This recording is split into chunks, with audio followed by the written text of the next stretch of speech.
한 주간의 기독교 문학의 소식을 전해드리는 순서입니다. 소설 목민심서로 잘 알려진 작가 황인경 씨가 새로운 작품을 발표했는데요. 독도의 역사를 제대로 볼 수 있도록 사실을 바탕으로 한 내용을 소설로 쓴 책이라고 합니다. 오늘 문화산책에서는 황인경 작가의 소설 독도를 소개합니다. 박예명 아나운서가 만나봤습니다.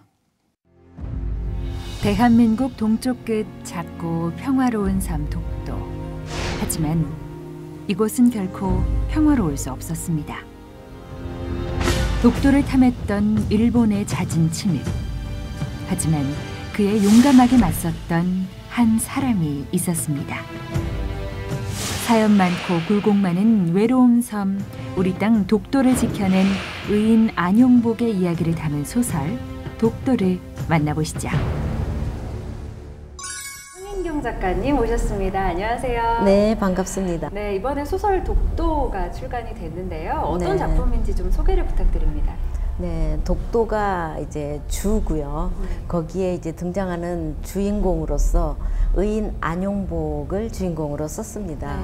네, 그 안용복은 조선조 숙종 시대에 1693년에 외인들에 의해서 납치를 당했고 그 3년 후에 1696년에 120여 명을 인솔하고 외나라에 가서 독도는 우리 땅이다 그렇게 주장을 하고 그 인정을 받고 돌아오신 분이에요. 그래서 요즘 뭐 많은 이슈가 돼가고 있는데 이 시점에서 우리가 역사를 좀 제대로 알아야 되겠다.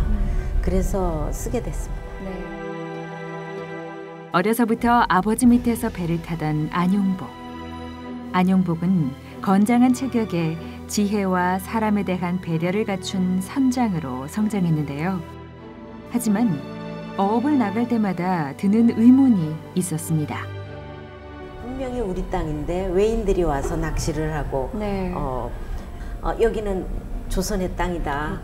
그래서 오지 말라 그렇게 호통을 치는 바람에 처음에 납치를 당해서 외나라에 갔다 왔었고 그것으로 그치지 않고 그럼에도 불구하고 자꾸 외인들이 들어오는 것을 보고 정부의 윗사람에게 이 약속을 받아와야겠다 이렇게 생각을 하고 그 3년 후에 그걸 다녀왔어요. 근데 그분이 다녀오시고 나서 거의 200여 년 동안은 외인들이 오지 않았어요. 그럼 총 준비 기간은 얼마나 걸리신 건가요? 10년이 넘었죠. 10년이 넘게 준비를 하셨군요. 제가 본격적으로 소설을 쓴 것은 2년 정도 걸렸고요. 그 전에 이제 자료 수집하시고 하시는 줄거리 기간이 만들고 10년이라는 세월이 걸려서 탄생한 작품인데요.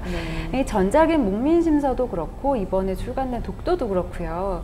작가님께서는 특히 역사와 관련된 그런 책들을 많이 출간을 하시는 것 같은데 어떤 특별한 이유가 좀 있을까요? 제가 아들이 둘이 있어요. 그래서 아들들에게 호연지기를 심어주자 그래서 위인전을 많이 읽어줬어요. 그랬는데 그 당시 위인전들은 굉장히 간략하게 나와 있고 그러다 보니까 저희 아들들이 위인전을 다 읽어줬음에도 불구하고 질문이 뭐 굉장히 쏟아지는 거예요. 이래가지고 도서관에도 데리고 가고 또 여러 가지 그 루트를 통해서 아이들과 같이 공부를 하면서 자료를 모아보다 보니까 정말 좋은 자료들이 많이 모아졌어요. 그래서 우리 아들들, 친구들의 아이들, 전국의 아이들에게 이런 역사적인 소설을 통해서 우리나라 그 지나온 역사에 대한 것을 새롭게 더 머릿속에 가슴속에 심어준다는 것은 이 아이들에게 앞으로 우리가 글로벌 시대에 전 세계에 나갈 그런 인재들로 키우는데 아주 가장 중요하고 필요한 그런 그 지식이 되겠다 이런 생각에서 쓰게 됐어요.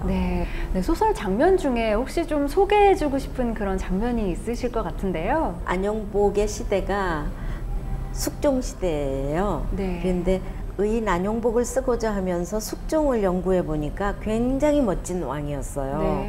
그랬기 때문에 숙종 왕을 안용복의 아주 적극적인 지지하는 후견자로 소설에 그려봤어요. 실제로 안용복이라는 인물이 그렇게 재력이 튼튼한 분이 아니었기 때문에 120여 명의 그 사람들을 이끌고 이렇게 그 외나라로 건너갈 정도의 파워를 갖추려면 뒤에 그런 후견자가 없이는 불가능한 일이었을 거예요. 숙종의 또 다른 면모를 우리가 또 이 소설에서 확인할 수 있는 부분이겠네요. 네. 사실은 저희가 독도에 대해서 굉장히 많은 관심을 가지고 있지만 그러면서도 사실상 독도에 대해서 얼마나 아느냐고 물어보면 대답할 수 있는 게 많지 않은 게 사실이잖아요. 맞아요. 일본은 지금 차근차근 교과서도 그렇고 그 외국과의 관계에서도 그것을 이렇게 하나씩 준비하고 차근차근 정말 체계적으로 해가고 있는데 반해서 우리 땅인데 우리가 너무 오히려 소홀하고 있는 건 아닌가 하는 염려가 됐어요. 근데 사실은 일본의 고지도에 우리의 고지도보다 더 많이 독도는 한국 땅이라고 이미 그려져 있는 지도들이 많이 있어요. 국민 한 사람 한 사람이 이 소설을 통해서 그 독도의 그간의 역사를 정확히 공부하는 그런 계기가 됐으면 좋겠어요. 가보셨는지 모르지만 전 독도를 갈 때마다 어쩜 이렇게 우리나라가 아름다운지 그 물 맑은 물이며 갈매기 날아다니는 그 모습이며 풀뿌리 하나하나가 너무나 소중하고 아름다워요. 근데 이 아름다운 우리 땅을 우리가 정말 제대로 이젠 지키고 우리 모두가 홍보대사가 되고 또 수호천사가 되어야 되겠다.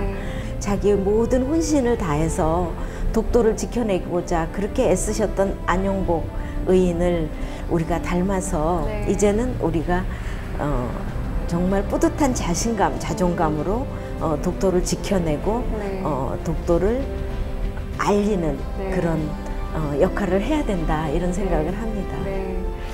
계속해서 우리가 조금 우리나라의 역사에 좀 더 친근하게 다가갈 수 있는 그런 작품들을 많이 출간하고 계신 것 같은데요. 앞으로도 좋은 작품 활동들 많이 해주시기를 바랍니다. 네, 고맙습니다. 오늘 인터뷰 감사합니다. 네, 감사합니다.